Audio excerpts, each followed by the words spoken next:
Puluhan pengrajin batu aki di Kecamatan Singkil, Kabupaten Aceh Singkil mengeluhkan kondisi listrik yang sering padam. Mereka mengaku kehilangan omset ratusan ribu rupiah dari hasil mengasah batu. Seringnya pemadaman listrik di Kabupaten Aceh Singkil membuat sejumlah penyedia jasa asah batu aki di daerah ini mengalami kerugian besar.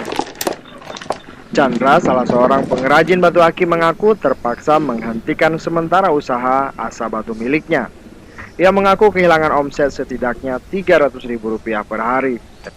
Ya kalau mati lampu gini lah bang, semuanya menurun, omset pun menurun, terus itu banyak lah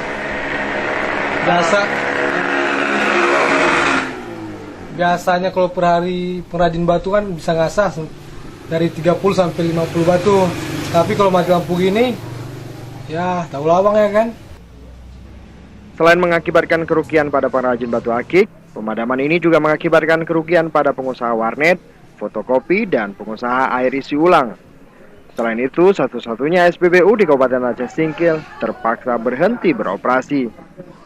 Pemadaman yang direncanakan berlangsung selama 2 hari ini karena pemasangan jaringan tambahan di Desa Rantau Gedang, Kecamatan Singkil, Kabupaten Aceh Singkil.